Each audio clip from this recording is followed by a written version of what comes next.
Tere päevast, väga lugupeetud Riigikogu liikmed! Avan Riigikogu täiskogu kolmapäevase istungi. Kohaloleku kontroll, palun!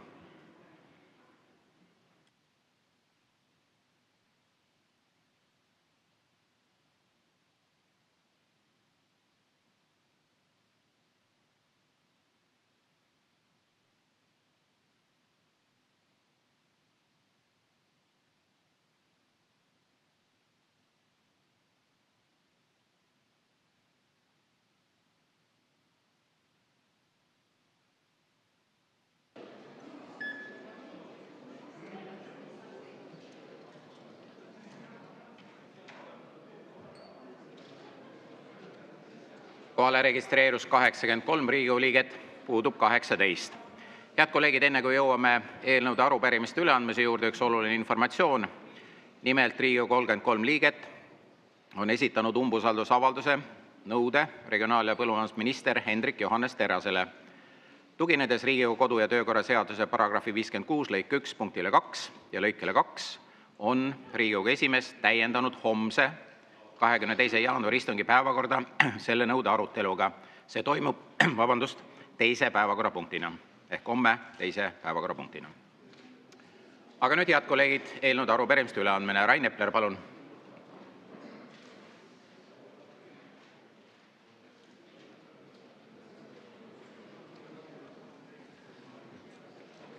Aitäh, härra juhataja, head kolleegid! Me hakkame täna siin mõne aja pärast arutama otsuse eelnõu uurimiskomisjoni moodustamiseks. Ma ütleks, see Eerik-Niiles Krossi poolt välja mõeldud selline poliittehniline eelnõu, et kuigi komisjon moodustatakse õilsatel eesmärkidel, et uurida Venemaa mõjutustegevust, siis eelnõu ise on, nagu ma ütleks, huvitav pehmelt öeldes. Loomulikult tuleb mõjutustegevust uurida, aga näiteks on koalitsioonijõududega juba komisjonis tagasi lükatud ettepanek, et uurida ka seda, kas on tehtud ebaseaduslikku äri Venemaaga ja ka seda, kas see ebaseaduslik äri on toetanud Venemaad sõjas Ukraina vastu. Selle on koalitsiooni häältega õiguskomisjonis näiteks tagasi lükatud. Lisaks on öeldud, et moodustame selle uurimiskomisjoni võrdsetel alustel, andes igale koalitsioonierakonnale 2 kohta ja opositsioonierakonnale 1 koha.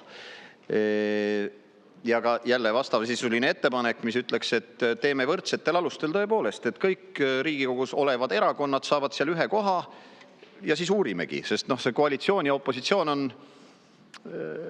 sellised ujuvad ja volatiilsed mõisted. Ja sellega seoses annan ma üle meie fraktsiooni poolt eelnõu, millega me ütleme, et uurigem Eesti huve kahjustavat mõjutustegevust Eestis, mis on lähtunud Venemaalt või mõnest muust välisriigist või on lähtunud mingisugustest organisatsioonide poolt. Mõelgem siin kas või sellele, et jätkuvalt on surve juhuenergeetika arendamisele ja nii edasi. Ja lisaks teeme selles eelnõus ettepaneku, et teemegi tasakaalustatud uurimiskomisjoni, kus on esindatud võrdselt kõik Riigikogus esindatud erakonnad. Nii et siis saab koalitsioon oma eelnõu tagasi võtta ja minna edasi palju parema eelnõuga. Aitäh!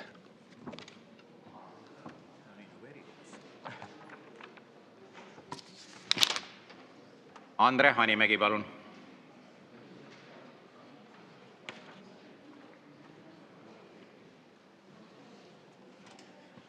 Aitäh, hea juhataja, head kolleegid! Eesti teeb negatiivseid rekordeid sündimuses juba mitmendat aastat. Samas kõrvaldame ka rekordeid toiduhindades meie kauplustes. Ja senimaani on valitsus öelnud, et toiduainete käibemaksu langetamine on liiga kallis ja tõenäoliselt ei jõua meie hindadesse. Olgu nii, aga alustame siis vähemalt olulisematest küsimustest jupiti. Ja seetõttu teevad sotsiaaldemokraadid ettepaneku vähendada käibemaksu 0%-ni nendel kaupadel, mis on siis lastetoidud ja imikute piimasegud. See kulu riigile võib olla hinnanguliselt circa 5 miljonit eurot ehk mitte väga suur kulu, küll aga oleks see väga oluline sõnum praeguses kontekstis Eesti noortele peredele ja nendele inimestele, kes plaanivad lapsi siia ilma tuua, anda neile kindlustunnet ja loomulikult tähendab see ka seda, et pered võivad siis hoida nende kulude pealt mitusada eurot aastas kokku. Ja ma tuletan ka meelde, et näiteks piimasegude puhul on ju olukord selline, kus ei ole mitte lihtsalt mugavus, vaid see on tihtipeale vajadus, ehk siis perekonnal on vaja neid piimasegusid osta erinevatel põhjustel. Ja ma usun, et me kõik võiksime seda tõsiselt kaaluda ja arutada, et selline väikene žest teha, mis oleks väga oluline nendele peredele, kes plaanivad või kellel on väikesed lapsed. Aitäh!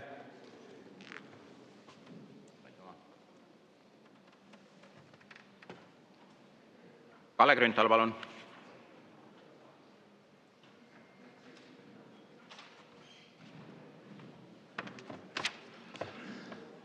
Viimasel ajal on prokuratuuri ümber tõusetunud väga suured teemad. Ja tsiteerin siin praegu kahe õigusalase spetsi arvamust.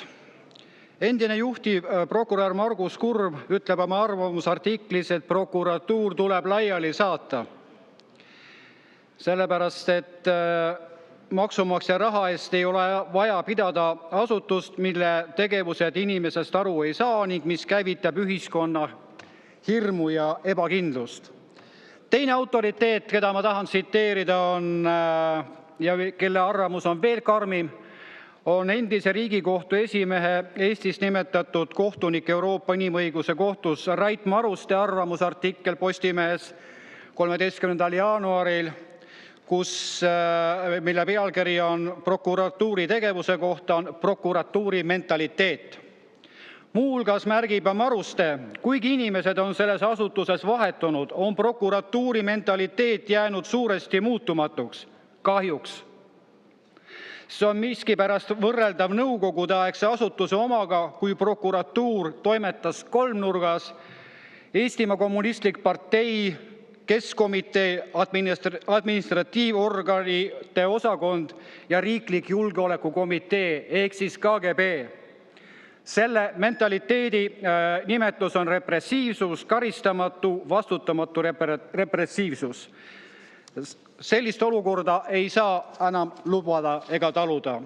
Sellesse eelnõusse, mida ma üle annan, on märgitud karistusseadustiku muutmise seaduse eelnõu, millega siis täiendatakse karistusseadustiki prokuröri poolt kohtumenetluses lubamatu toimingu tegemise paragrahviga ja kõik need rikkumised on, mitte kõik, vaid osalised rikkumised on siin samas eelnõus olemas prokuröride poolt. Aitäh!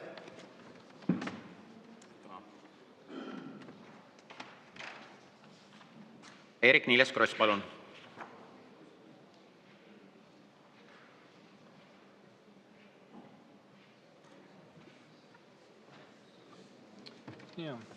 Hea aseesimees, head kolleegid, mul on hea meel anda 68 Riigikogu liikme nimel üle Riigikogu avalduse eelnõu Iraani rahva toetuseks. On tore, et mida kaugemal kodust on probleemid, seda üksmeelsemad me tundume olema. Aitäh!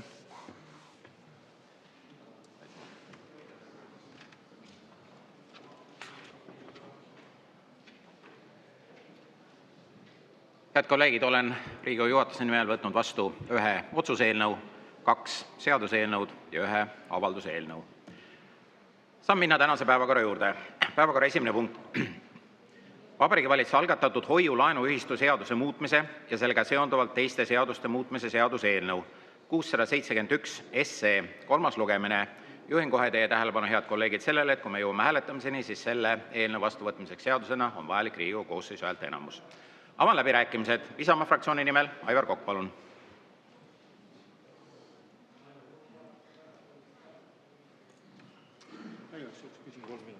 Kaheksa minutit. Hea juhataja, head kolleegid! Viimane nädal me oleme siin saalis põnevalt arutlenud, et kas mõne seaduse lugemine on halvasti tehtud, kas algatajad on mingi näpuga teinud või komisjon on midagi tegemata jätnud. Nüüd me hakkame arutama ja hääletama 3. lugemisel hoiu-laenuühistute seadust. Ja nüüd ei saa küll öelda, et komisjon ei tea ja Riigikogu liikmed ei tea, mis apsid siin on, sest kui EMS-i lähete, siis seal on olemas kiri, kus on kirjutatud kõik probleemid üles. No me teame väga selgelt, et praegusel hoiulaenuühistute juures on probleeme. On neid probleeme, mida suudetakse lahendada ja on probleeme, mis on mõjutanud väga selgelt hoiustajate isiklikke rahasid. Aga tegelikkuses me praegusel hetkel tekitame palju suuremat probleemi. No alustame aususest. Jah, mõnede hoiulaenuühistute tegevus on olnud ja on ka täna probleemne. On olnud nõrka juhtimist, ebapiisavate riskide hindamist ja juhtumeid, kus liikmete huvid ei ole olnud piisavalt kaitstud. Neid probleeme ei tohi eitada ega pisendada. Küsimus ei ole selles, kas probleemid on olemas, vaid selles, kuidas riik otsustab neid lahendada.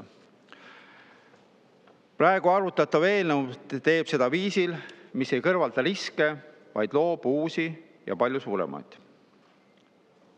Eelnõu kohaselt ei ole alates käesoleva aasta 1. oktoobrist hoiu- ja laenuühistutel enam lubatud sõlmida uusi hoiuse- ega laenulepinguid ega pikendada olemasolevaid lepinguid. See tähendab, et kindlal kuupäeval katkeb ühistute senine ärimudel, sõltumata sellest, kas ühistu on alustanud ümberkujundamist või mitte. Sellises olukorras ei kata laenude tagasimaksed hoiuste väljamakseid ning uute hoiuste kaasamine on täielikult välistatud.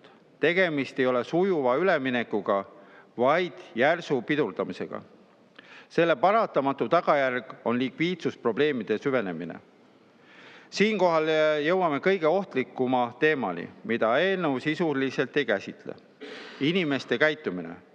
Kui tulevik on õiguslikult ja majanduslikult ebamäärane, kui hoiustamistegevus keelatakse kindlal kuupäeval, rõhutan selle aasta 1. oktoobril ning avalikus ruumis on korduvalt öeldud, et ühistupanga jätkamine ei ole realistlik, siis ei ole hoiuste enne tähtaegne väljavõtmine ehk nõnda nimetatud pangajooks teoreetiline risk. See on ette ennustatav reaktsioon. Tegelikult on see juba mitmel pool ka ilmnenud. Eelnõus viidatakse võimalusele pikendada hoiuste väljamaksmist kuni 5 aasta võrra. Paberil kõlab see turvaliselt, kuid sisuliselt on see eksitav. Eelnõu enda tähtaegade kohaselt algavad sundlõpetamise menetlused juba 2029. aastal. See tähendab, et 5-aastane periood ei ole praktiliselt kasutatav. Tegemist on näilise õiguskindlustusega, mis ei lahenda tegelikku probleemi. Eelnõu järgi peab ühistu hiljemalt 2029. aasta alguseks otsustama, kas taotletakse ühistuspanga tegevusluba. Kui tegevusluba ei ole saadud, esitab Finantsinspektsioon 1. märtsil 2029 sundlõpetamise nõude.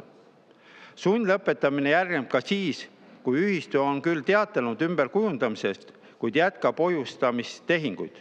Kui hoiuste väljamaksmist oleks võimalik pikendada 5 aastat, alates 2026. aastast ulatuks see tegelikult ju 2031. aastani, aga sundlõpetamine algab juba 2029. aastal. Seega ei ole 5-aastane periood reaalselt kasutatav. See loob näilise õiguskindluse, mitte tegeliku lahenduse. Lisaks jäetakse eelnõus mulje, et hoiulaenuühistutel on mitmeid jätkamisvõimalusi. Ühistuspangana, krediidiandjana, makseasutusena või tulundusühistuna. Samas jäetakse selgelt välja ütlemata kõige olulisem. Kõigi nende variantide eelduseks on hoiuste täielik väljamaksmine. See tähendab ligikaudu 100 miljoni euro väljavoolu sektorist. Ilma kapitali ja likviidsuseta ei ole aga võimalik jätkata üheski uues vormis. Seega ei ole sundlõpetamine või pankroti erandlik stsenaarium, vaid loogiline ja etteprognoositav lõpptulemus. Siin jõuamegi põhiküsimuseni, kelle arvelt seda reformi tehakse. Minu suurim mure on, et selle seaduse tulemusena võivad paljud inimesed, tavalised hoiustajad, jääda osaliselt või täielikult oma rahast ilma. Mitte seepärast, et nad oleksid käitunud vastutustundlikult, vastutustundetult, vaid seepärast, et riik valis probleemi lahendamiseks vale tee. Kui probleem on olnud järelevalves, riskide varases märkamises ja sekkumise vähesuses, siis loogiline lahendus ei ole kogu sektori ärimudeli sulgemine. Loogiline lahendus on anda Finantsinspektsioonile rohkem õigusi, tugevam mandaat ja paremad tööriistad kontrollimiseks ning sekkumiseks. Probleeme tuleb lahendada seal, kus need tekivad, mitte tagantjärjele ja kollektiivse karistusena. Hasartmängumaksu puhul küsisime alati, kas riik eesmärki kaalub üles ühiskondliku kahju. Samas küsimus tuleb esitada ka hoiulaenuühistute seaduse puhul. Kui tulemuseks on inimeste hoiuste kadumine ja usalduse murenemine, siis tuleb ausalt küsida, kas me teeme seda kõike uuesti, ainult teises vormis ja uute kannatajatena. Tegelikult tuleks esimese asjana suurendada Finantsinspektsiooni õiguseid hoiulaenuühistute järelevalves, et vähendada hoiustajate riski, aga selle seadusega hoopis likvideeritakse Eestis üks ettevõtlusvorm. Eelnõu rakendussätted ei võimalda hoiulaenuühistutel tegelikult jätkusuutlikult tegutseda kuni 2029. aastani. 5-aastane hoiuste väljamakse võimalus on sisuliselt vastuolus sundlõpetamise tähtaegadega. Liikmete käitumist, likviidsusriski ja pangajooksu mõju ei ole piisavalt hinnatud. Avalikkusele ja ühistute liikmetele jääb eksitav mulje pikast ja turvalisest üleminekuperioodist, mida eelnõu tegelikult ei võimalda.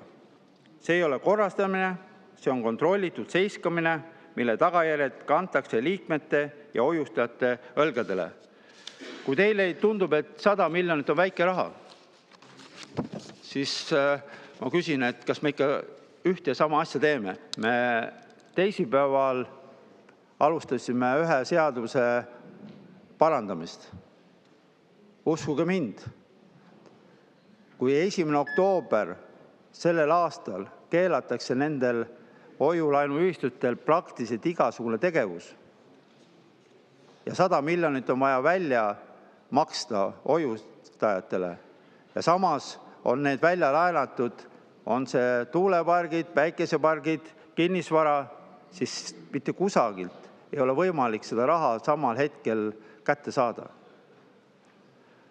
Ma arvan, et praegu oleks õige aeg see 3. lugemine tegelikkuselt vastu hääletada ja uuesti sellesse süveneda, sest ministeeriumi ametnikud meile seda ei rääkinud, aga rahanduskomisjoni liikmed saavad selle hoiatustele pilku peale panna, sest see on EMS-is üleval. Aitäh!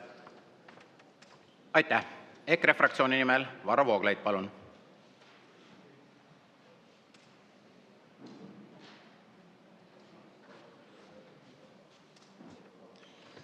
Ja suur tänu. Ma ei hakka pikalt rääkima ega kordama üle neid argumente, mille ma esitasin eelnõu teise lugemise ajal peetud kõnes, aga lühidalt markeerin siiski uuesti ära, et kõnealuse eelnõu puhul on jällegi väga tõsine kahtlus, kas see on kooskõlas Eesti Vabariigi põhiseadusega või mitte. Ja eriliselt tuleks sellele küsimusele tähelepanu pöörata ka Vabariigi presidendil, kui see seadus peaks saama täna siin vastu võetud. Küsimus on lihtsalt selles, kas ettevõtlusvabaduse piirang, mida eelnõu ette näeb, on kooskõlas põhiseadusega ja täpsemalt, kas see piirang on reaalselt vajalik. Teatavasti selleks, et põhiseaduslike õiguste riived oleksid põhiseaduspärased, peavad need olema mitte ainult sobilikud, vaid ka vajalikud ja sealt edasi proportsionaalsed. Ja mina väidan ja mitmed teised väidavad, kes on avalikus arutelus sel teemal ka sõna võtnud, et sama eesmärki, head eesmärki, mida ju keegi vaidlusta, tagada hoiustajate huvide kaitse, oleks võimalik saavutada palju vähem seda põhiseaduse paragrahvis 31 sätestatud ettevõtlusvabaduse põhiõigust riivavate meetmetega, muu hulgas tõhusama järelevalvega hoiulaenuühistute tegevuse üle. Samuti künniste seadmisega läbi selle, et siis need hoiulaenuühistud saavad opereerida ainult teatud liikmete arvu puhul või kaasata ainult teatud mahus hoiuseid. Kuna kumbagi nendest meetmetest pole tõsiselt võetavalt kaalutud, et hinnata, kas nendega oleks võimalik saavutada kas täielikult või vähemalt olulises osas sama eesmärk, mida saavutatakse praegu palju rohkem riivavate meetmete kehtestamisega, siis see juhatabki meid selle arusaamiseni, et pole välistatud, et tegemist on põhiseadusvastase eelnõuga. Selle tõttu mina kutsun mitte selle eelnõu poolt hääletama, aga kui see siiski vastu võetakse, siis presidenti hindama väga tõsiselt, kas seda on võimalik välja kuulutada või mitte. Aitäh! Aitäh! Eesti Reformierakonna fraktsiooni nimel Annely Akkermann, palun!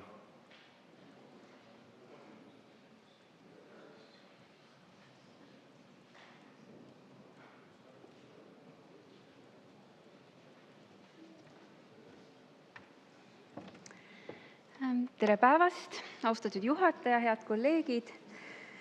Hoiu-laenuühistu seaduse need muudatused tugevdavad hoiustajate kaitset ja selle seaduse eesmärk on kaitsta hoiustajate varalisi õigusi senisest tõhusamalt ja tagada raha hoiustavate ettevõtjate tegevuse üle efektiivsem finantsjärelevalve. Ja vajadus hoiustajate tugevama kaitse järele tuleb elu reaalsusest. Hoiustajad on viimastel aastatel kaotanud või kaotamas 2 pankrotiprotsessis miljoneid eurosid. Kui pank läheb pankrotti, saavad hoiustajad oma raha kuni 100 000 euro ulatuses tagasi. Aga kui hoiulaenuühistu läheb pankrotti, võivad hoiustajad oma rahast ilma jääda. Ja just selle probleemi lahendamiseks neid muudatusi teeme. Praktika on nende pankrotiprotsesside puhul näidanud, et liikmed ei suuda teostada piisavat järelevalvet hoiulaenuühistu juhtkonna tegevuse üle ja riik peab selles neile appi tulema. Praegu toimivad paljud hoiulaenuühistud sisuliselt nagu pangad, kogutakse hoiuseid ja makstakse intresse, kuid ilma pankadele kehtiva järelevalve ja tagatiseta. See on loonud olukorra, kus paljud heausksed hoiustajad ei pruugi endale teadvustada, et erinevalt pankadest ei ole ühistutes hoitavad hoiused riiklikult tagatud ja liikmed peaksid ise järelevalvet teostama nende üle, kelle kätte nad on oma hoiused usaldanud. Eesti hoiulaenuühistute 12 000 liikmel on ühistutes ligi 100 miljoni euro väärtuses hoiuseid. See on väga paljude inimeste väga suur raha, mille hoidmine vajab riigipoolset järelevalvet. Eesti Panga andmete kohaselt tegutses Eestis viimati 12 hoiulaenuühistut, veel umbes 2 aastat tagasi oli neid 21, mis tähendab, et vahepeal on 9 ühistut oma tegevuse peatanud või lõpetanud. Seadusemuudatuse põhimõte on lihtne, kui ühistu soovib edaspidi hoiuseid kaasata, peab ta oma tegevuse ümber kujundama ning alluma Finantsinspektsiooni järelevalvele. Finantsinspektsiooni järelevalvele allumine tagab ka hoiustele riikliku kaitse. Ühistud, kes seda ei soovi või ei suuda, saavad jätkata muude finantsteenustega, näiteks laenude andmise või makseteenustega, kuid ilma hoiuseid kaasamata. Palun lisaaega. Jaa, teil on veel 2 minutit järgi, aga 3 minutit lisaks. Hoiustajate varaliste õiguste kaitse, finantsstabiilsus ja tõhus järelevalve on kaalukad üldised huvid.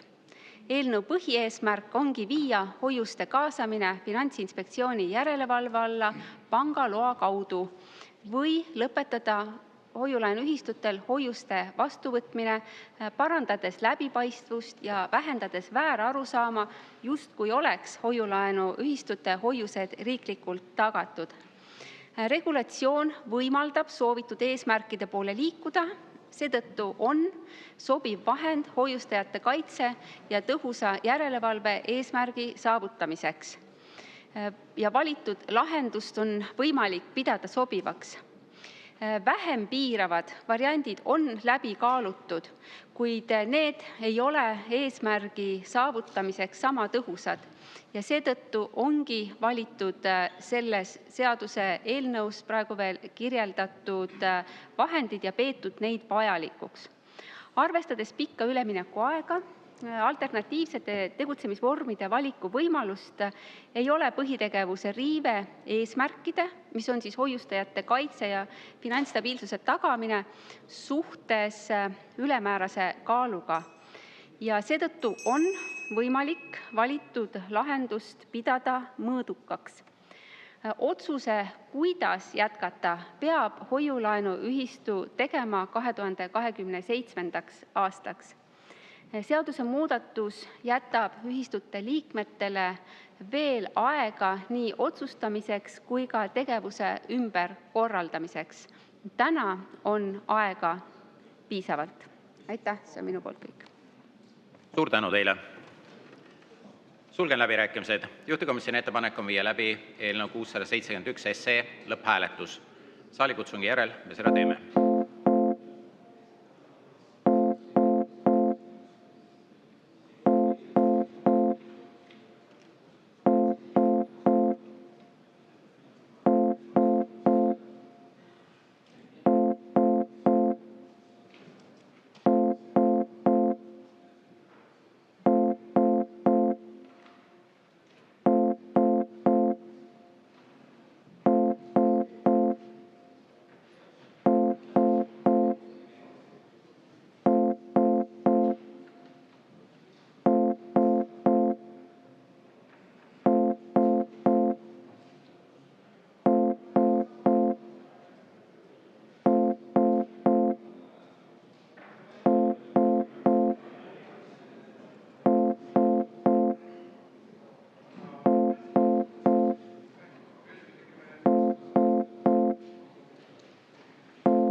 Head kolleegid, juhin veel kord teie tähelepanu sellele, et selle eelnõu vastuvõtmiseks seadusena on vajalik Riigikogu koosseisu häälteenamus ehk vähemalt 51 poolthäält.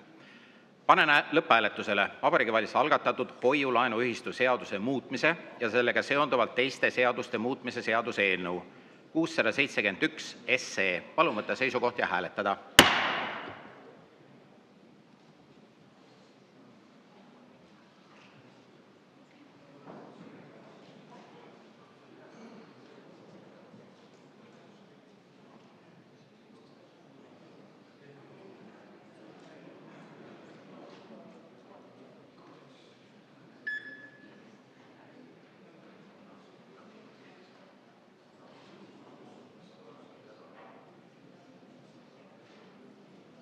Selle poolt hääletas 52 Riigikogu liiget, vastu 20, erapooletuid 0.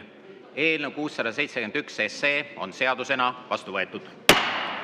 Oleme sellega esimese päevakorrapunkti menetlemise lõpetanud ja jõudnud teiseni. Vabariigi Valitsuse algatatud kohaliku omavalitsuse korralduse seaduse ja sellega seonduvate seaduste muutmise seaduse eelnõu 688 SE kolmas lugemine. Avan läbirääkimised.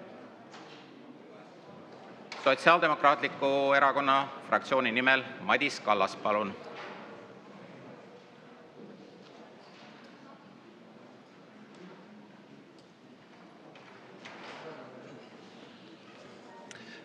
Aitäh, lugupeetud istungi juhataja, head kolleegid, head kuulajad ja vaatajad.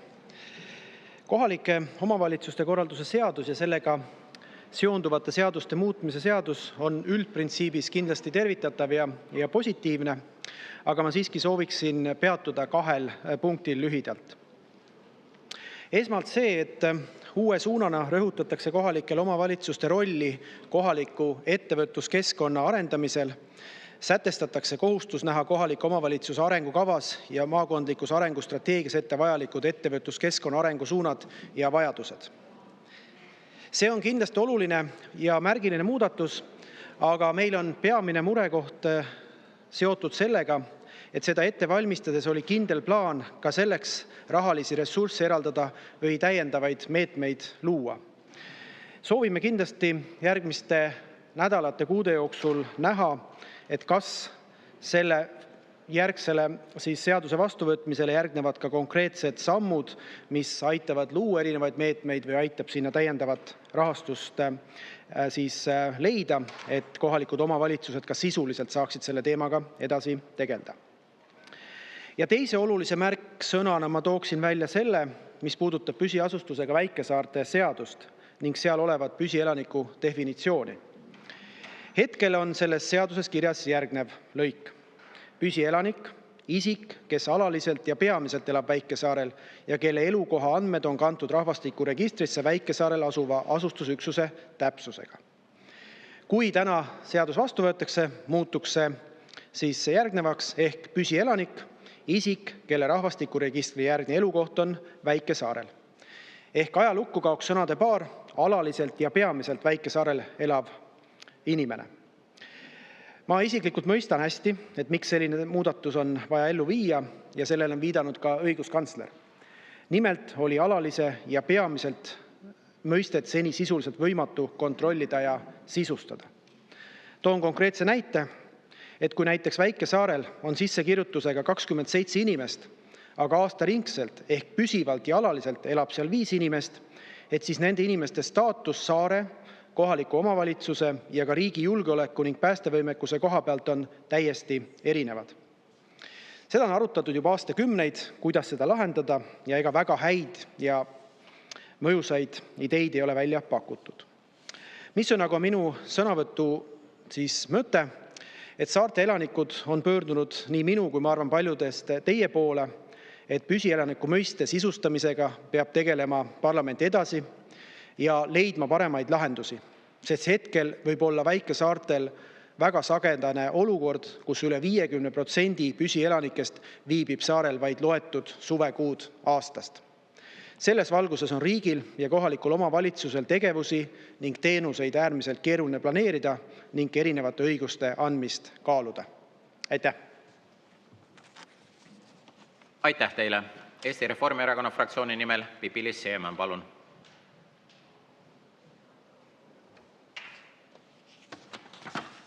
Aitäh, austatud istungi juhataja, lugupeetud kolleegid ja istungi jälgijad.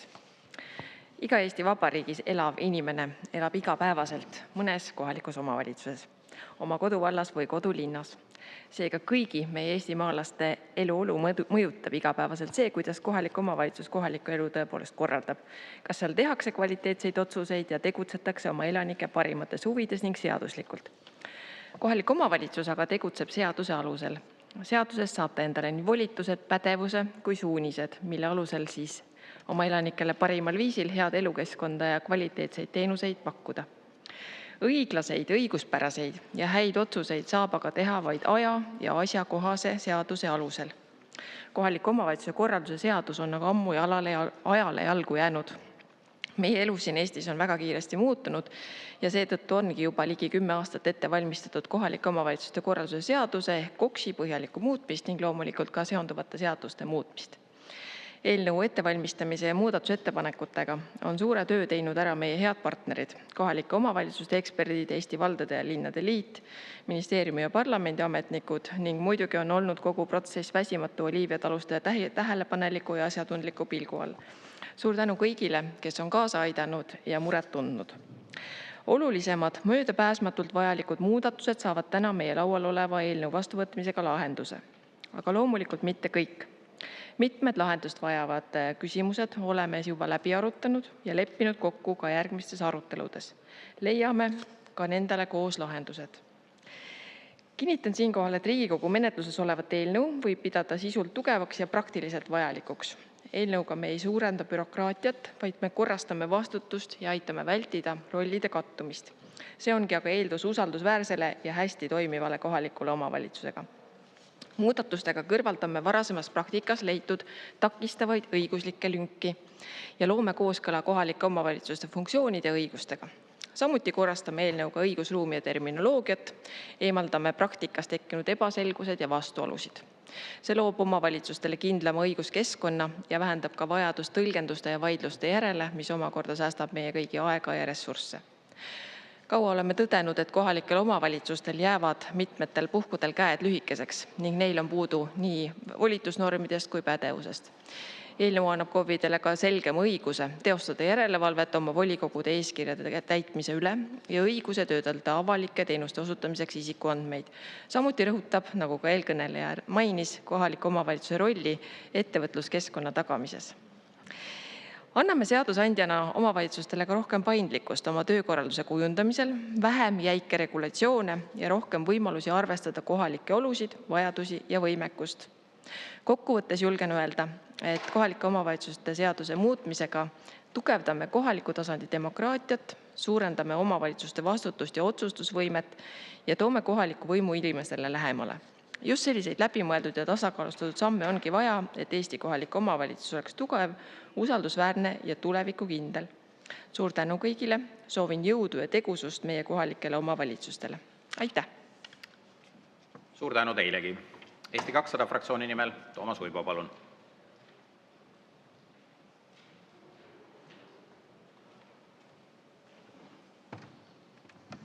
Ja, austatud juhataja, head kolleegid. See seaduseelnõu on loomulikult vajalik.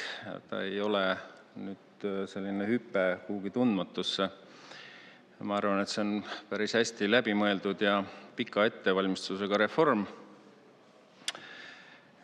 mis siis teeb meie omavalitsuste töö selgemaks, paindlikumaks ja ka demokraatlikumaks. Eesti 200 fraktsiooni nimel tahakski rõhutada, et 3 põhimõtet, millel see eelnõu seisab, et see ongi enesekorraldusõigus, õigusselgus ja kohalike elanike suurem kaasatus. Ma ei hakka tegelikult siin 3. lugemisel kogu seda eelnõu sisu ümber jutustama, et siin on tõepoolest väga palju häid ümberkorraldusi, aga tahan peatuda ühel murel, mis kõlas juba ka siin eelkõneleja suust, ja see puudutab meie väikesaari. Kehtiva korra järgi on väikesaarte üldkogudel olnud õigus kooskõlastada oma saarte arengukavasid ja planeeringuid. Selle eelnõu jõustumisel see õigus väheneb ning üldkogudele jääb edaspidi vaid arvamuse avaldamise võimalus. Ma arvan, et see on osalusdemokraatia vaates ikkagi samm tagasi. Väikesaarte kogukonnad ei ole lihtsalt üks kohalik eluvorm paljude seas. Need on eripärase identiteedi ja elukorraldusega kogukonnad, kus ruumilised, sotsiaalsed ja majanduslikud otsused mõjutavad inimeste igapäevaelu vahetumalt kui mandril. Seal ei ole arengukava lihtsalt tehniline dokument, vaid ellujäämise ja kultuurilise järjepidevuse küsimus. Seetõttu olen koalitsioonipartneriga selle mure tõstatanud ja julgen öelda, et meie ühine soov on väikesaarte elanike osalusdemokraatiat suurendada ning oleme valmis selle puudujäägi väikesaarte seaduse muutmisega ka selle lahenduse leidma. Eesmärk on siiski anda väikesaartele tugevam ja sisulisem kaasarääkimise õigus planeeringute ja arengukavade koostamisel. Arvan, et see ei ole erandite tegemine, vaid eripäradega arvestamine. Aga kutsun siiski üles seda seadust eelnõu toetama, sest siin on ka väga palju olulisi ja häid asju meie KOV-ide töö korraldamisel. Aitäh! Suur tänu teile! Sulgen läbirääkimised. Juhtivkomisjoni ettepanek on viia läbi eelnõu 688 SE lõpphääletus. Saalikutsungi järel me seda teeme.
Head Riigikogu liikmed, panen lõpphääletusele Vabariigi Valitsuse algatatud kohaliku omavalitsuse korralduse seaduse ja sellega seonduvate seaduste muutmise seaduse eelnõu 688.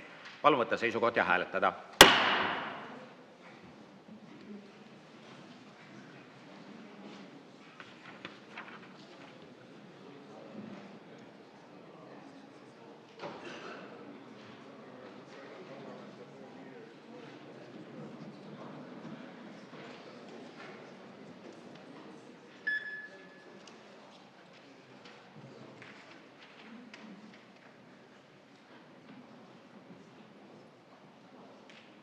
Selle poolt hääletas 59 Riigikogu liiget, vastu 0, erapooletuid 1.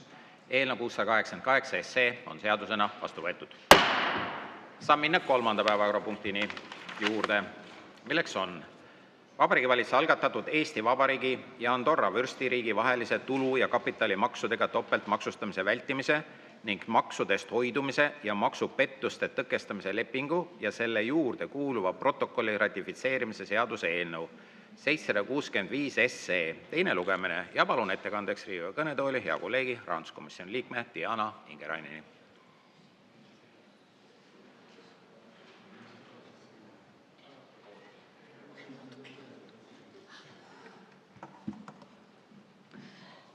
Hea Riigikogu juhataja, head kolleegid, Riigikogu liikmed.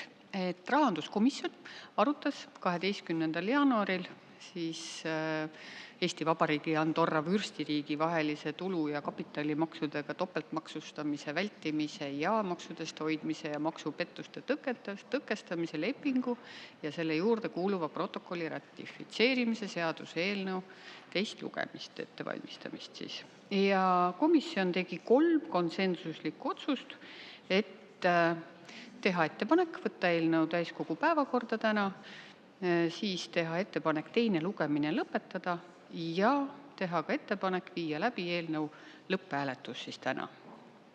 Aitäh! Suur tänu! Teile küsimusi ei ole. Avan läbirääkimised.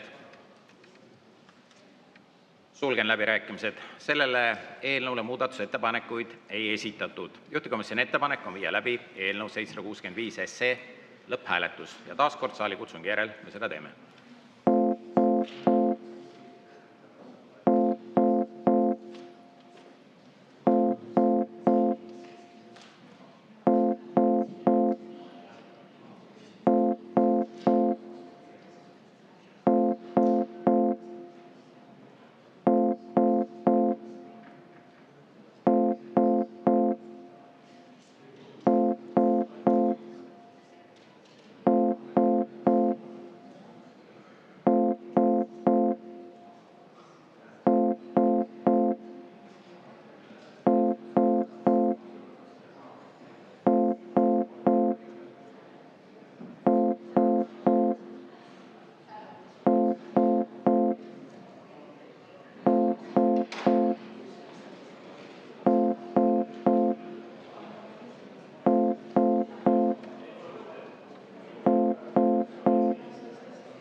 Panen lõpphääletusele Vabariigi Valitsuse algatatud Eesti Vabariigi ja Andorra Vürstiriigi vahelise tulu- ja kapitalimaksudega topeltmaksustamise vältimise ning maksudest hoidumise ja maksupettuste tõkestamise lepingu ja selle juurde kuuluva protokolli ratifitseerimise seaduse eelnõu 765. Palun võtta seisukoht ja hääletada.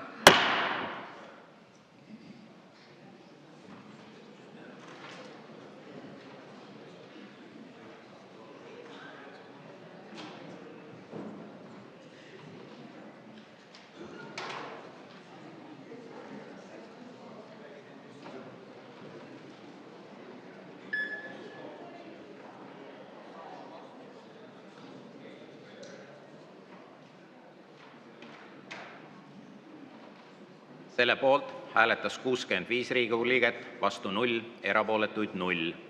Eelnõu 765 on seadusena vastu võetud. Oleme sellega ka kolmanda päevakorrapunkti menetlemise lõpetanud ja jõudnud neljanda juurde. Riigikogu liikmete Eerik-Niiles Krossi, Toomas Uibo, Riina Sikkuti, Ants Froschi ja Peeter Tali esitatud Riigikogu otsuse Riigikogu uurimiskomisjoni moodustamine Venemaa Föderatsiooni mõjutustegevuse, selle rahastamise viiside ning sellega seotud riskide uurimiseks. Eelnõu numbriga 770 teine lugemine. Ka siin, head kolleegid, järgneb lõpus lõpphääletus. Palun ettekandeks Riigikogu kõnetooli auväärt põhiseaduskomisjoni esimehe Ando Kivibergi.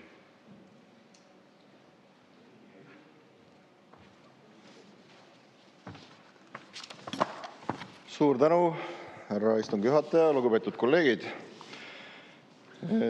Annan teile ülevaate põhiseaduskomisjoni istungil toimunud arutelust, mis siis käsitles eelnõu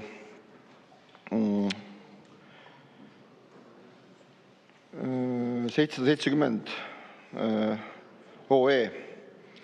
teise lugemise ettevalmistamist.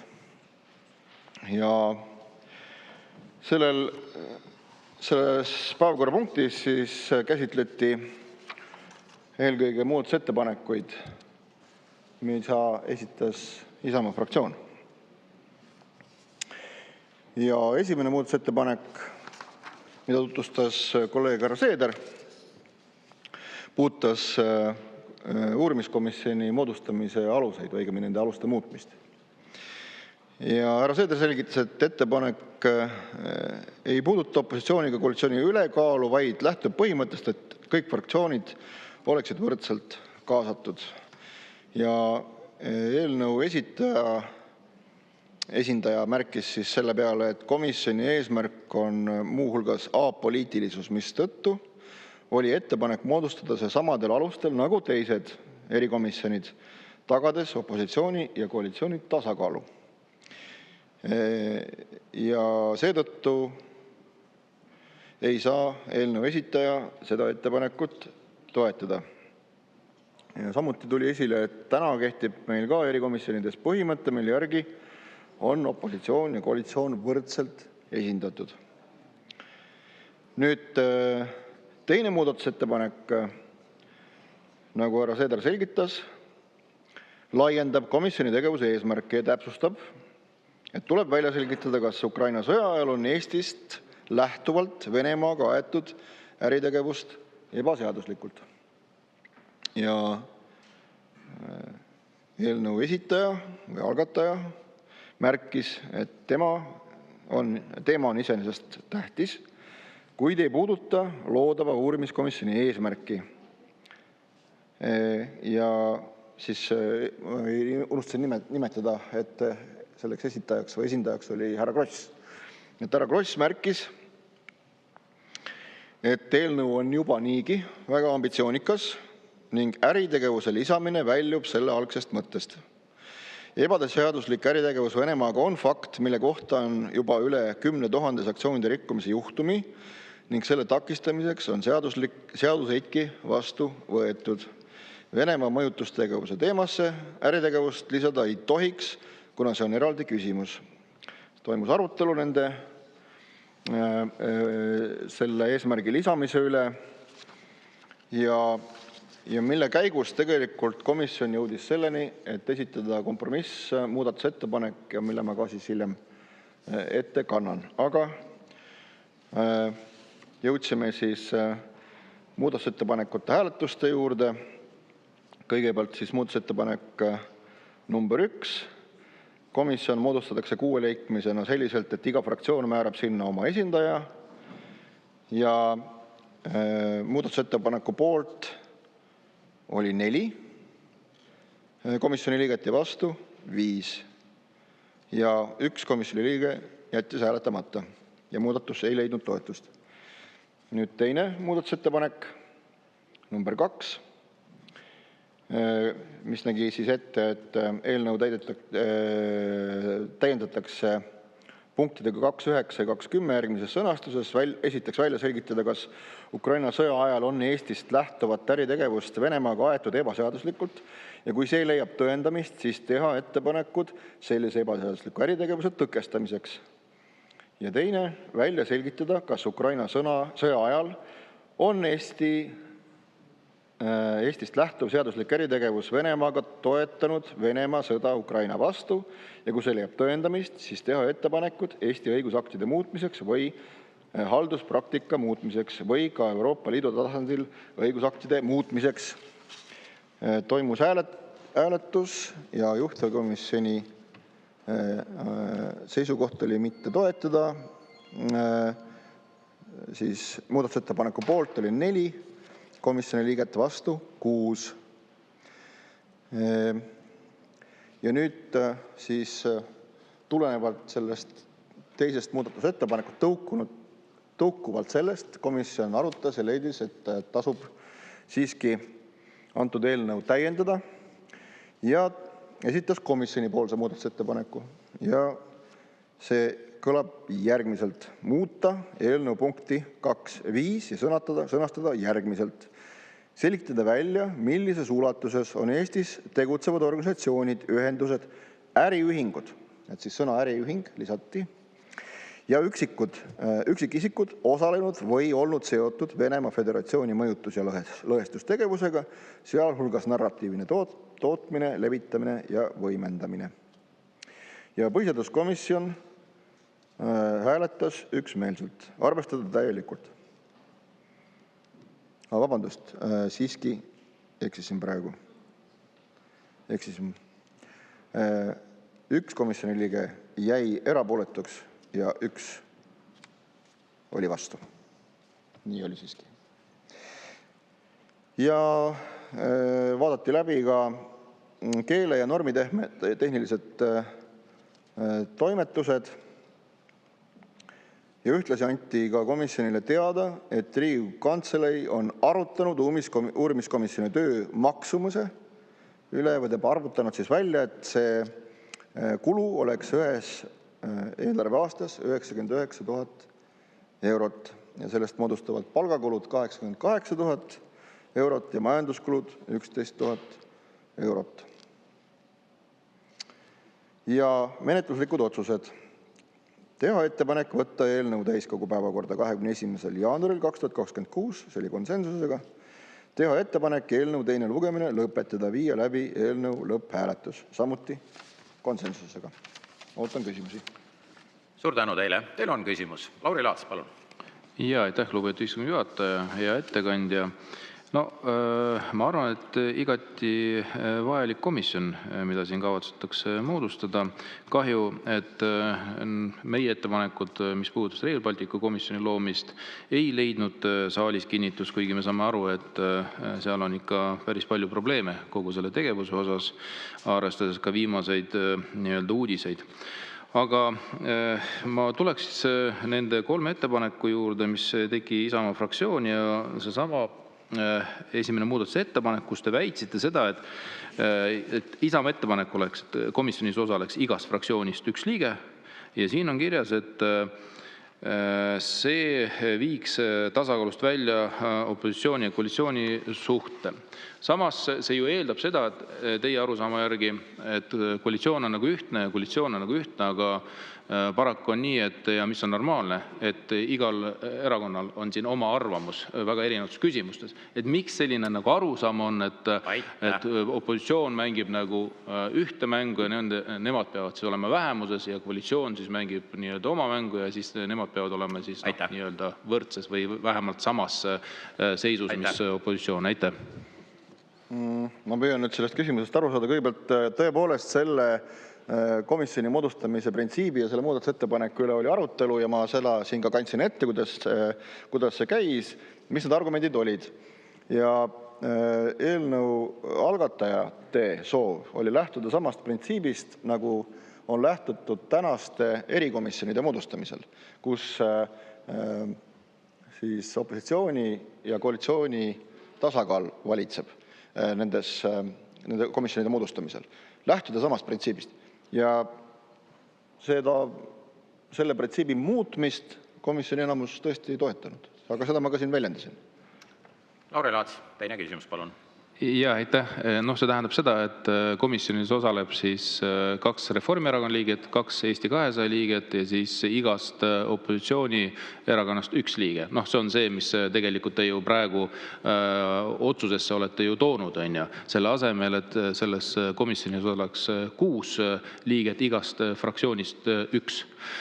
Ja ma arvan, et see on kindlasti mitte kõige mõistlikum viis seda komisjoni moodustada, aga ma saan aru, et selle komisjoni töö raames kindlasti te uurite ka Kaja Kallase abikaasa nii-öelda ärisi, mis puudutab Vene transiidiäri ja kindlasti ka nii-öelda Sotsiaaldemokraatliku erakonnaga seotud isikuid, kes on samuti Venemaal äri ajanud ja võib-olla ajavad siiamaani, et see kindlasti on ka selle komisjoni üks osa. On see nii? Aitäh. Ja aitäh, ma ei oska sellele küsimusele vastata, sellepärast, et mina kannan teile ette praegu seda, mida põhiseaduskomisjon arutas. Teie poolt tõstatatud küsimust põhiseaduskomisjon ei arutanud. Aga missuguseid sihte endale komisjon seab, seda siis tuleb ilmselt küsida nende komisjonide liikmete seast, keda sellesse komisjoni määratakse, juhul kui me täna niimoodi otsustame. Suur tänu. On veel üks küsimus teile. Helir-Valdor Seeder, palun. Aitäh. Kõigepealt ma teen siin oma küsimuse raames selle tähelepaneku, mitte protseduurilise, et see, mida kolleeg Lauri Laats küsis, neid mõlemad teemasid komisjon arutas. Üks puudutas komisjoni koosseisu, miks nii on, seda me arutasime muudatusettepanekute raames, ja teine, mis puudutas äritegevust, siis ka Isamaa teine muudatusettepanek just seda puudutaski. Äritegevust Venemaaga ja kompromissina sai ka äriühingud siia sisse. Aga mul on küsimus, kuna sa vastasid siin esimesele või ettekandes, ütlesid, et komisjon moodustatakse just nimelt koalitsiooni ja opositsiooni pariteetsetel alustel sellepärast, et tegemist on apoliitilise komisjoniga. Aga kas tõesti Riigikogus, kus on kõik erakondlikud fraktsioonid ja poliitikud, me moodustame nüüd apoliitilise komisjoni. Saad sa seda lahti mõtestada, mida see tähendab? Aitäh. Mul on väga keeruline seda lahti mõtestada, et see tsitaat, mida te mulle praegu omistate, härra Seeder, see kuulub tegelikult eelnõu algatajale, härra Eerik-Niiles Krossile, mina tsiteerisin teda. Mida see täpselt tähendab, ma ei võtaks endale julgust praegu seda lahti siin mõtestada, andestust, aga ma pean tegema ühe täpsustuse ka. Te siin viitasite, et ma justkui ei vastanud või siis vastasin ekslikult härra Laatsi küsimusele. Härra Laats küsis minu parema arusaamise kohaselt Kaja Kallasega seotud äritegevuse kohta. Ja Kaja Kallase nimi ei kõlanud seal komisjonis, ma vaatan ka protokollis kordagi, et ma siiski leian, jään enda juurde, et ma ei eksinud talle vastates. Aitäh. Varro Vooglaid, palun. Jaa, aitäh. Minu küsimus lähtub sellest arusaamisest, mida ma olen pikka aega mõelnud, et Eestis millegipärast on võetud selline hoiak, nagu oleks võimalik riigireetmine üksnes Venemaa suunal. Kahtlemata on ta võimalik Venemaa suunal, aga ma arvan, et see on võimalik ka igal muul suunal. Ja kas te sellest tulenevalt esiteks nõustute minuga, et tegelikult saaks riiki reeta näiteks, miks mitte ka Euroopa Liidu suunale, läbi selle, et inimesed edendavad siin huve, mis teenivad mitte meie riigi ja rahva parimaid huve, vaid mingid sealt poolt lähtuvad tellimust, eks ole, või miks mitte Ameerika Ühendriikide suunal, või miks mitte Hiina suunal. Et kas te leiaks, et peaks olema sellise laiema haardega see lähenemine? Mitte ainult Venemaa vaenulik mõjutustegevus, vaid igasugune vaenulik välismõjutustegevus. Seda enam, et seda Venemaa vaenulikku mõjutustegevust ju juba uurivad 2 jõuliselt rahastatud jõustruktuuri, Kaitsepolitseiamet ja Välisluureamet. Aitäh. Ei, ma väga vabandan, aga teie poolt tõstatatud küsimust komisjon ei arutanud ja mul ei ole ka voli, ma arvan, siin komisjoni nimel selliseid seisukohti avaldada. Aitäh teile. Varro Vooglaid, teine küsimus, palun. Aga millest te arvate, et see on siis tingitud, et nii põhimõttelist küsimust üleüldse ei arutatudki? justkui oleks võimalik, eks ole, et vaenulik mõjutustegevus ja läbi selle siis ka riigi reetmine medali teise poolena on võimalik ainult Venemaa suunal. Me kõik saame aru, et see ei vasta tõele. Aga miks siis on niimoodi, et käiakse nagu silmaklappidega, et ühes suunas ollakse nagu avatud, aga kõigis teistes suundades tehakse nägu, et sinna ei olegi ju võimalik üleüldse riigi reetmist toime panna ja sealt poolt ei saa tulla ka mitte mingisugust vaenulikku mõjutustegevust. Ei ole ju võimalik, et kusagilt mujalt näiteks ostetakse üles poliitikuid või ametnikke või ajakirjanikke või kedagi teist. Et ei ole ju ometi seal komisjonis ka nii naiivsed, et teil see mõte kordagi peast läbi ei käi ja lähtudes sellest eeldusest, ma ikkagi küsiksin teie selgitust, et miks see siis niimoodi on, et kõik muu võimalik mõjutustegevus jääb täiesti tähelepanuta. Aitäh. Ei, ma usun, et komisjonidel oma töös ikkagi on kombeks püsida päevakorra juures ja antud juhul me arutasime esitatud eelnõu ja sellest ka ma siin ettekannet pean, et need küsimused, mida teie tõstatate, me võime eravestlused kindlasti neid omavahel arutada, see oleks kindlasti väga huvitav vestlus ja ma usun, et nii mõneski küsimuses ma tõenäoliselt nõustuksin teiega, mitte küll kõigis, kaugeltki mitte kõigis, aga paljudes siiski. Nii et ma ootan veel kord küsimusi arutelu kohta, mis toimus antud eelnõu üle komisjonis. Aitäh teile. Helle-Moonika Helme, palun.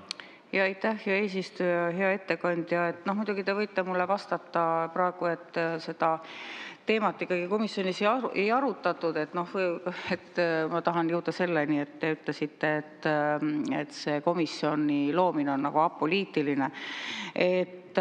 Aga apoliitiline tegelikult nagu rangelt võttes tähendab tähenduses poliitikast väljas ja selles mõttes see tegevus ei saa olla apoliitiline, sest et uurimisobjekt on juba poliitiline. Venemaa mõjutustegevus puudutab riigi julgeolekut, välispoliitikat ja demokraatlikke protsesse. Komisjoni loomine ise on poliitiline otsus ja ka tulemused võivad mõjutada poliitikat, nii et selles mõttes ma lihtsalt täpsustaks seda, et see teie, mis te ütlesite, et see oli nagu apoliitiline, et see päriselt nii ei ole, et kas te nõustute minuga või mitte? Suur tänu, lugupeetud kolleeg. Ma pean vist veel kord rõhutama, et ma vahendasin eelnõu algataja hinnangut ja seisukohti. Et ei olnud need minu isiklikud seisukohad.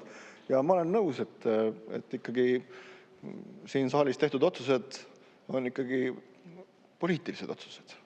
Jah. Eerik-Niiles Kross, palun. Aitäh, ma kasutan oma küsimust kommentaariks, et minu nimi on mitu korda läbi käinud, et kolleeg Vooglaiule, et tõepoolest on võimalik riiki reeta teisele riigile, aga Euroopa Liidule, vähemasti Eesti seaduse järgi ei ole. Riigi reetmine on Eesti Vabariigi kodaniku poolt välisriigi organisatsiooni, välismaalase või välisriigi ülesandel tegutseva isiku abistamine Eesti Vabariigi iseseisvuse ja sõltumatuse või territoriaalse terviklikkuse vastu suunatud vägivallata tegevus. Ja mõjutustegevus üldjuhul ei ole ka riigi reetmine, et see on eraldi koosseis ja riigi reetmisega see komisjon ei kavatse tegelema hakata. Ja vastuseks kolleeg Krossi küsimuse vormis esitatud kommentaarile vastan, et sellisel moel tõesti seda komisjonis ei arutatud. Helle-Moonika Helme, teine küsimus, palun.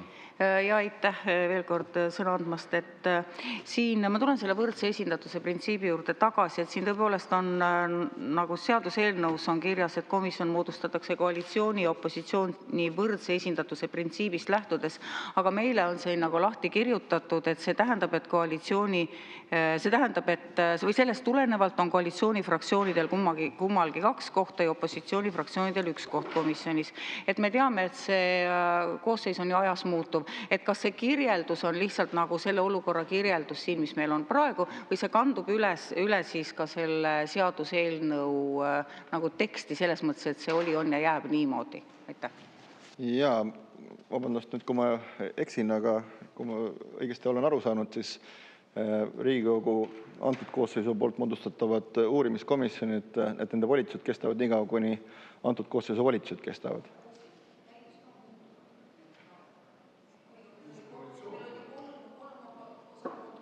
Sain aru, aitäh, sain aru, vabandust, sain aru. No mina saan nii aru, et kui koalitsioon ja opositsioon peavad olema võrdselt esindatud, siis tõesti mina selle järgi mõistaksin nii, et kui peaks koalitsiooni koosseis muutuma, siis peaks ka komisjoni koosseis sellest tulenevalt muutuma. Mina saan sellest nii aru, ma võin eksida. Aga... Mart Helme, palun. Jah, no te vastasite nüüd eelmisele küsimusele, siin võib olla teoreetiliselt ka selline variant, et uus koalitsioon on 3 osapoolega ja siis on koalitsiooni liikmetel kõigil 2 kohta ja opositsiooni liikmetel 1 koht ja siis ongi koalitsioonil selline ülekaal, et me jõuame selleni, mis mu algne küsimus oli. Kas oli komisjonis ka arutelu all see, kuidas vältida, eriti arvestades lähenevaid valimisi, et see komisjon ei muutuks mingiks nõiajahi komisjoniks, kus keegi võtab üles, et seda inimest tuleb nüüd ja seda erakonda tuleb nüüd tühistama hakata, süüdistades tema liikmeid või ka erakonna liikmeid või ükskõik mis muid sidemeid selles, et näed, vaata, missugused vankakummardajad nad on ja missugused putinistid nad on. Me oleme seda Kremli kaarti ju näinud nõrkemiseni, kuidas seda kasutatakse. Et kas see arutelu oli, et kuidas vältida, et see komisjon ei muutuks nõiajahi komisjoniks? Aitäh! Suur tänu! Sellist arutelu tõepoolest komisjonis ei olnud, aga kui lubate, siis ma meenutan, praegu me arutame, meil on teine lugemine käsil, aga selle eelnõu esimesel lugemisel, kui eelnõu algataja seda eelnõu tutvustas, siis ta kirjeldas ka seda ajendit, mis oli selleks ajendiks, mis oli see juhtum, mis tingis siis selle komisjoni moodustamise idee sünni. Et see oli siis päris hästi Eesti avalikkuses tuntud lugu Oleg Bessedini tegevuse üle, eks ole. Et sarnaseid juhtumeid tuvastada ja leida. Ma saan aru, et see oli see peamine mõte. Ja. Helir-Valdor Seeder, palun. Aitäh! No see on nüüd küll küsimus ka võib-olla osaliselt algatajale, aga siiski ka ma julgeks öelda komisjonile ja ma möönan, et sellist põhjalikku arutelu ei tulnud, aga teema oli ju üleval ikka see komisjoni koosseis ja opositsiooni koalitsiooni võrdne esindatus. Et millise määratluse alusel jõuti tulemuseni, et sotsiaaldemokraadid kuuluvad opositsiooni? Et mina vaatan seda hääletust ja tegevust ja saan aru, et nad koalitsiooni ei kuulu, aga ma julgen öelda, et ka opositsiooni ei kuulu. Et kas neil siis selles komisjonis kohta ei olegi või kuidas te selle tulemuseni jõudsite? Aitäh! Palun täpsustage, missuguse tulemuseni? Palun mikrofon hetkeks tagasi Helir-Valdor Seederile. Tulemuseni, et sotsiaaldemokraatidel on eraldatud 1 koht nagu opositsioonile, et nad kuuluksid opositsiooni. Mina ei julge küll määratleda, et sotsiaaldemokraadid tegevusega siin saalis kuuluvad selgelt opositsiooni. No, jaa, mul on väga keeruline sellele küsimusele vastata, sest sellele küsimusele peaksid vastama sotsiaaldemokraadid, miks nad ühel juhul nende parandusettepanekute puhul, eks ole, jätsid hääletamata ja teisel puhul toetasid. Aga kui see on see järeldus, mille põhjal teie oma seisukohti praegu siin sellisel moel väljendate, siis mul on väga keeruline siin hinnangut anda. Ja. Aga meile tuleb appi kolleeg Riina Sikkut, kellel on protseduuriline küsimus, et ta võib-olla siis selgitab seda, et kuhu nad kuuluvad.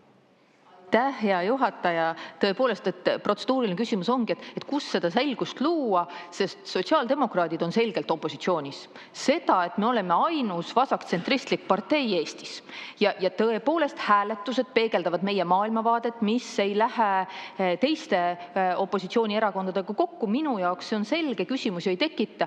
See, et EKREIKE hoiab rinnet ja proovib kuidagi omaette rakukest Riigikogu opositsioonis moodustada, ma arvan, see on eraldi murekoht, aga jah, et kus on võimalik luua seda selgust, et sotsiaaldemokraadid on opositsioonis? Aitäh! Aitäh! Ma loodan, et kolleeg Helir-Valdor Seeder nüüd saab ka rahulikumalt magada. Aga kuna ma selle Pandora laeka avasin, siis üks protseduuriline küsimus ka Keskerakonna fraktsiooni poolt ja Andrei Korobeinik, palun. Ja suur tänu, austatud istungi juhataja. Minu mäletust mööda, kui opositsioonist tuleb protseduuriline küsimus, siis ta jääb päris alla. Aga see sotsiaaldemokraatide oma jõudis kohe käsitlusele. Kas see võib olla sellepärast, et nad ikkagi ei ole sinu arvates opositsioonis või on mingi muu põhjus, miks sa tegid nende jaoks erandit? Aitäh! Hea kolleeg, andes sulle sõna protseduuriliseks küsimuseks, minule teadaolevalt sina koalitsioonis ei ole. Aga nüüd Anastasia Kovalenko-Kõlvart, palun. Jaa, aitäh. Et mul on tegelikult, see on isegi rohkem ka protseduuriline küsimus komisjoni esimehele ja ma tean, et see teema oli ka tõstatatud komisjoni istungil, et siin on ju nende uurimiskomisjonide osas esitatud päris mitmeid eelnõusid, Rail Balticu uurimiskomisjon, Nordica, e-valimiste uurimiskomisjon, hiljuti oli ka kaitsevaldkonna rahastamise küsimused, et selle jaoks uurimiskomisjon moodustada ja ma mäletan, et siis vähe sellest, et muidugi ükski uurimiskomisjon ei saanud toetust, aga ka need eelnõud ei jõudnud ka üleüldse kiiresti päevakorda. Kuidas on võimalik, et just see eelnõu selle uurimiskomisjoni moodustamiseks jõudis kohe järgmisel nädalal oli see komisjoni päevakorras ja kohe oli, saadetud täiskogu saali lugemiseks. Kuidas siis on võimalik siis seda saavutada tulevikus ka meil opositsiooniliikmetena, et ka meie eelnõud jõuaks sama kiiresti saali? Ja suur tänu selle küsimuse eest. Nüüd see arutelu toimus meil põhiseaduskomisjoni eelmisel istungil, esimese lugemise ajal ja me käisime selle läbi, et ma ei tea, kas mul on kohane praegu uuesti avada siis esimese lugemise protseduurikat, et tegelikult me käisime selle teema seal väga põhjalikult läbi. Ja, sest kui ma nüüd pean mälu järgi, mul ei ole protokolli ees, aga mälu järgi ja vabandage mind, kui ma nüüd mingis asjas eksin, sest mul ei ole võimalik protokollile praegu toetuda. Aga mälu järgi. Siis mälu järgi oli see olukord selline, sama küsimuse esitas mulle siis esimese lugemise ettevalmistamise ajal kolleeg Kovalenko istungi alguses. Oli nii.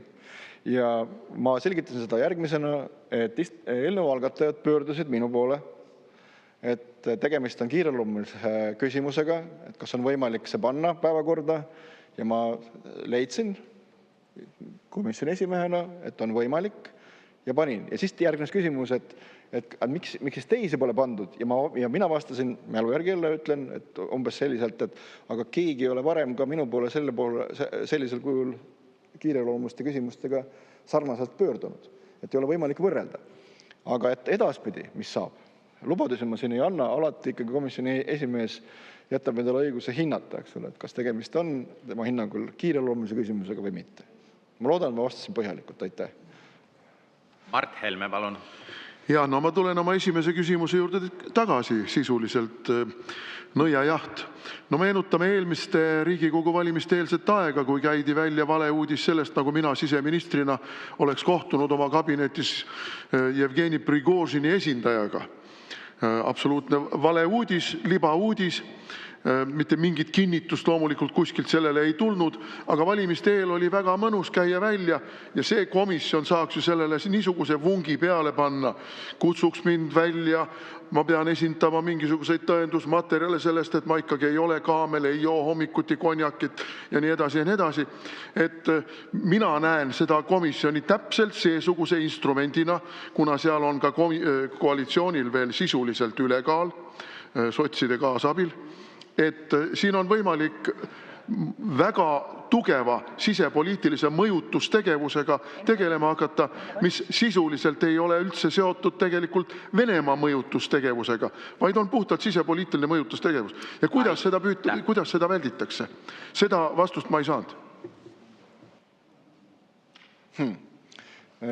Jaa, ega selle komisjoni koosseisu moodustamise põhimõtete arutelu ma kandsin üsna põhjalikult ette, aga mul sellel midagi lisada ei ole, et see analoogia printsiibil, et meil on täna ka mitu erikontrolli komisjon, eks ole, siin ma ei tea, julgeolekuasutuste järelevalve komisjon, korruptsioonivastane erikomisjon, mis kõik on moodustatud samadel alustel, et see sarnasus on ju olemas ja selge ja see paralleel on ju sama.